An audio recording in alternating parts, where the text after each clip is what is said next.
Assalamualaikum warahmatullahi wabarakatuh. Saya Fania Nur Putriadi dengan NIM 20230080250 kelas MN23B. Di sini saya akan menjelaskan dan mempresentasikan PPT saya dengan judul Strategi Pemasaran Retail. Oke, selanjutnya di slide pertama, di sini saya terlebih dahulu akan menjelaskan apa pengertian manajemen retail. Manajemen pemasaran retail adalah proses merencanakan, menerapkan, dan mengendalikan strategi pemasaran agar sebuah toko retail dapat menarik konsumen, menciptakan pengalaman belanja yang baik, dan mencapai keuntungan dalam jangka waktu panjang. Selanjutnya di slide kedua, di sini saya akan menjelaskan apa tujuan manajemen pemasaran retail. Tujuannya adalah untuk memahami kebutuhan konsumen, menentukan produk yang tepat, mengatur harga yang kompetitif, memilih lokasi yang strategis, dan menciptakan pengalaman berbelanja yang menarik sehingga konsumen mau datang kembali. Dan selanjutnya, peran retail dalam bisnis. Retail berperan sebagai penghubung antara produsen dan konsumen. Retail menyediakan produk dalam jumlah kecil, mudah dijangkau, dan memberikan pelayanan yang memudahkan konsumen dalam berbelanja. Selanjutnya ada target market. Apa sih target market dalam manajemen retail?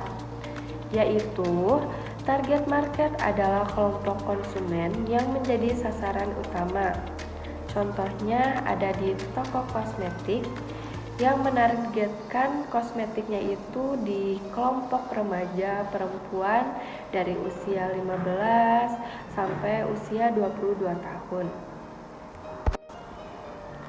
Selanjutnya ada segmentasi pasar, yaitu demografis yang isinya perempuan usia 15 sampai 35 tahun. Lanjut ada psikologis yang suka merawat diri atau mengikuti tren. Lanjut ada perilaku yang sering belanja online, offline, suka mencoba produk baru. Selanjutnya ada lokasi dan aksesibilitas. Lokasi sangat mempengaruhi keberhasilan retail. Toko yang mudah dijangkau, dekat dengan keramaian, atau dekat dengan target pasar seperti kampus atau perumahan yang akan memberikan potensi penjual lebih tinggi.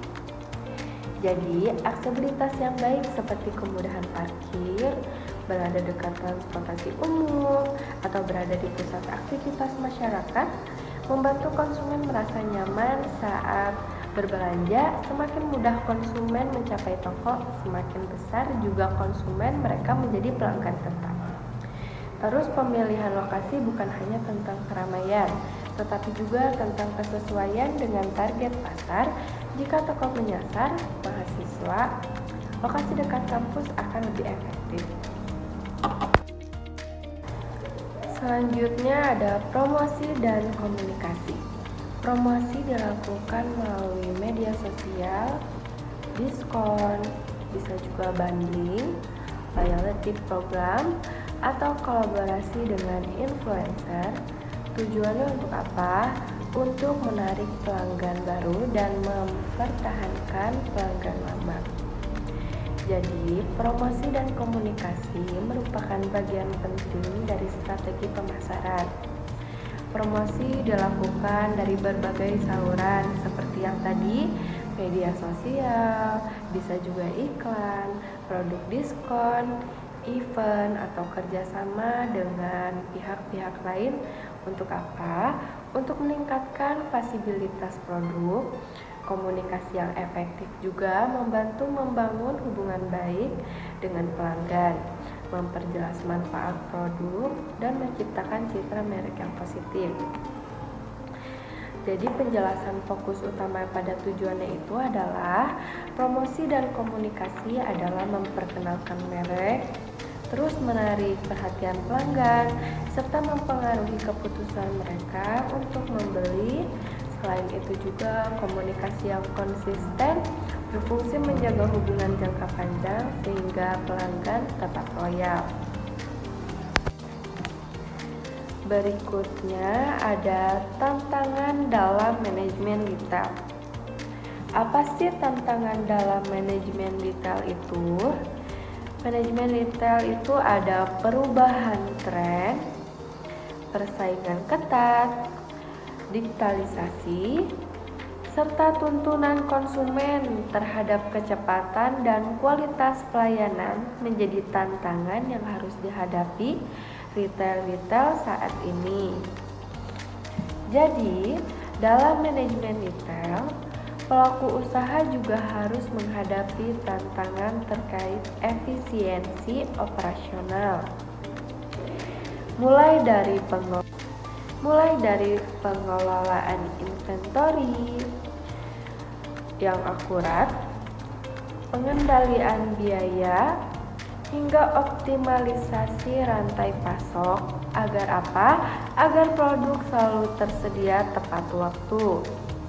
Selain itu, perubahan perilaku berbelanja juga sangat penting. Karena apa? Karena untuk mengutamakan kenyamanan dan pengalaman omnichannel, menuntut retail untuk beradaptasi cepat melalui inovasi layanan dan penggunaan teknologi yang lebih cerdas. Selanjutnya, yang terakhir ada keunggulan bersaing dalam retail. Jadi, retail dapat membangun keunggulan melalui pelayanan yang baik, lokasi strategis, produk yang eksekutif, sistem informasi modern, dan hubungan yang baik dengan pelanggan. Jadi, keunggulan bersaing dalam retail dapat mewujudkan ketika sebuah retail mampu menawarkan pengalaman berbelanja yang konsisten dan bernilai tinggi bagi pelanggannya. Contohnya mulai dari ketersediaan produk yang relevan, pelayanan cepat dan aman, hingga pemanfaatan teknologi yang memudahkan transaksi dan personalisasi layanan. Dengan memahami kebutuhan pelanggan secara mendalam, retail dapat menciptakan diferensiasi yang sulit ditiru, seperti program loyalitas yang menarik, produk dengan kualitas terjamin, serta inovasi berkelanjutan dalam proses operasional. Semua faktor ini akan membantu retail mempertahankan posisi yang kuat di pasar serta membangun hubungan jangka panjang dengan pelanggan. Dan terakhir adalah kesimpulan. Jadi intinya manajemen retail itu, manajemen pemasaran retail adalah proses menyeluruh yang memastikan retail memahami konsumennya dan mampu menciptakan strategi pemasaran yang efektif, inovatif, dan berkelanjutan. Manajemen pemasaran retail berperan penting dalam membantu retail beradaptasi dengan dinamika pasar yang terus-menerus berubah, mulai dari preferensi konsumen hingga pengembangan teknologi. Dengan memahami berperilaku pelanggan, mengoptimalkan operasional, dan memanfaatkan saluran pemasaran yang tepat, retail dapat menciptakan nilai yang lebih besar dan meningkatkan daya saing. Keberhasilan manajemen juga pemasaran retail bergantung pada kemampuan untuk merancang strategi yang responsif, kreatif, dan berorientasi pada pengalaman konsumen secara menyeluruh. Dan cukup, terima kasih. Ini presentasi dari saya tutup. Wabillahi taufiq wal hidayah. Assalamualaikum warahmatullahi wabarakatuh.